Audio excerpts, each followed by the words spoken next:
माँ, मैं बहुत थक गई हूँ घर संभालते संभालते। यहाँ मेरी थकान किसी को नजर ही नहीं आती। कुछ दिन आराम करना चाहती हूँ। सोच रही हूँ कुछ दिनों के लिए अपने मायके आ जाऊँ। आते हुए अपने बच्चों को भी साथ ले आऊंगी। वे वहीं से स्कूल चले जाएंगे। आखिर एक ही शहर में ससुराल और मायका होने का कुछ तो फायदा मिले। नम्रता ने फोन पर अपनी माँ से कहा। पार्वती जी ने दूसरी तरफ से कहा, हाँ बेटा, जब तेरी इच्छा हो तब आ जाना। आखिर ये तेरा भी तो घर है। ठीक है माँ, तो मैं कल ही आ जाऊंगी, नम्रता खुश होकर बोली। हाँ बेटा, कल ही आ जाओ, मैं तुम्हारा इंतजार करूंगी। अभी मैं फोन रखती हूँ, मुझे मंदिर भी जाना है। पार्वती जी ने फोन रख दिया और सीधे किचन में गई। किचन में खाना बना रही बहू से बोली, अरे अनुपमा, सुनो, कल तुम्हारी ननद आ रही है। आज बाजार जाकर फल सब्जी और मिठाइयाँ लेकर आना। बेचारी मेरी बेटी ससुराल में नौकरों की तरह काम करती है और उस पर कोई ध्यान ही नहीं देता। यहाँ आएगी, कुछ दिन रहेगी तो उसका मन और तबीयत अच्छे रहेंगे। सास के मुंह से ऐसी बातें सुनकर अनुपमा का चेहरा उतर गया। वह मन ही मन सोचने लगी, काश आपको मेरी भी थकावट नजर आती। मैं भी दिन रात झाड़ू पोछा बर्तन खाना बनाना मार्केट जाना हर वह काम करती हूँ जिससे हमारे परिवार वालों को कोई दिक्कत ना हो। काश आप मुझ पर भी ध्यान दे पाती। आपकी बेटी तो जब मन में आता है तब आ जाती है, लेकिन मैं साल में एक ही बार अपनी माँ के पास जाती हूँ, तब भी आपको प्रॉब्लम होती है। मैं भी इंसान हूँ, मेरा भी मन है। मुझे भी लगता है कि अपनी माँ के पास जाकर थोड़ा आराम करूं, सुख दुख की दो चार बातें करूं, अपना मन हल्का करूं। भगवान, अब तुम ही कुछ करो ताकि मेरी सास की आंखें खुल जाएं और उसे मेरी थकावट भी नजर आए। शाम तक भगवान ने जैसे अनुपमा की सुन ली और उसकी ननद का फोन आया। ननद ने अपनी माँ से कहा कि माँ, उसकी सास उसे मायके आने के लिए मना कर रही है, इसलिए इसलिए इस बार वो नहीं आ सकती।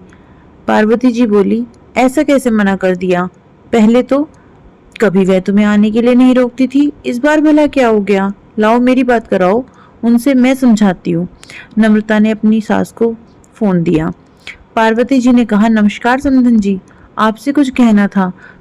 समधन जी ने कहा, हाँ कहिए। दरअसल कल त्योहार है, इसीलिए नम्रता अपने मायके आकर रहना चाहती है। अगर आप उसे भेज दें तो अच्छा रहेगा। नम्रता की सास ने कहा, देखिए समधन जी, आपकी बेटी मायके जाकर रहे, इस बात के लिए हमने उसे कभी नहीं रोका और इस बात से हमें कोई प्रॉब्लम भी नहीं है। कुछ दिनों पहले मैं अपने रिश्तेदार के यहाँ शादी में गई थी। वहां आपकी बहू अनुपमा की माताजी से मिलने का मौका मिला। उनसे गपशप करने के दौरान उनकी बातों से पता चला कि अनुपमा को साल में एक ही बार अपने मायके जाने को मिलता है और वह भी बहुत कम समय के लिए। मुझे लगता है आपको पहले अनुपमा को उसके मायके भेज देना चाहिए और वह जब अपने मायके होकर आ जाएगी तो मैं नम्रता को आपके पास भेज दूंगी। एक बहुत जरूरी बात जो मुझे लगता है आपको समझ लेनी चाहिए कि आपको अपनी बहू को भी बेटी की तरह या बेटी से भी ज्यादा प्यार देना चाहिए। उसे भी मायके जाने की इच्छा होती होगी। हो सकता है नम्रता के वहां आने से उसकी आवभगत करने के लिए आप उसे उसके मायके नहीं भेजती होंगी, या फिर वह आपसे कुछ कहने से अभी डरती हो।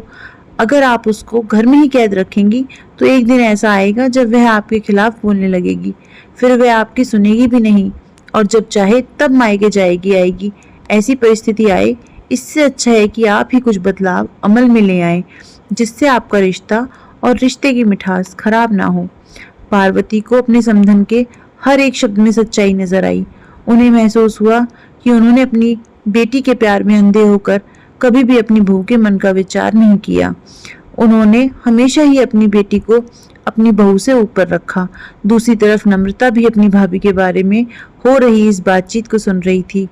उसने भी रियलाइज किया कि वह कभी भी अपनी भाभी के साथ ठीक से बर्ताव नहीं करती थी और जब जब वह मायके जाती तो भाभी थोड़ी उदास रहती थी। पार्वती जी ने अपनी बहू को बुलाया, उनसे कहा कि अनुपमा कुछ दिनों के लिए नम्रता नहीं आने वाली है, इसलिए पहले तुम अपने मायके हो आओ। यह सुनते ही अनुपमा का चेहरा खिल गया, क्योंकि यह पहली बार था जब उसकी सास ने सामने से उसे मायके जाने के लिए कहा था। अगले दिन अनुपमा अपने मायके गई और इस बार एक दो दिन नहीं, पूरे हफ्ते भर रहकर आई। अपने माँ बाप से, अपने रिश्तेदारों से मिलकर आई और जब वह लौट कर आई तो उसका चेहरा खिला हुआ था, उसकी आंखें चमक रही थी। अनुपमा के आने के बाद नम्रता भी अपने मायके आई। इस बार वो खुद सामने से अपनी भाभी से खुशी खुशी मिली और अच्छे से बात की। नम्रता ने अपनी माँ से बात करके उन्हें भी अच्छे से समझने में मदद की कि वह कहीं ना कहीं अनुपमा के साथ गलत व्यवहार कर रही थी। दूसरी तरफ अनुपमा अपने ससुराल वालों के बदले रवैये से बहुत खुश थी और अब वह खुशी खुशी सबका ध्यान रखती थी और हर काम प्यार से करती। वह ध्यान रखती कि कोई भी ऐसी बात या काम ना करे जिससे घर में तनाव का माहौल पैदा हो। पार्वती जी अपनी बहू को खुद ही समय समय पर मायके भेज दिया करती। एक छोटे से बदलाव ने सास बहू और भाभी ननद के बीच की कड़वाहट को दूर कर दिया था और रिश्तों को और भी ज्यादा मीठा और मजबूत कर दिया था।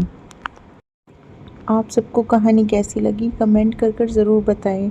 कृपया इस कहानी को शेयर करें और लाइक करें। धन्यवाद।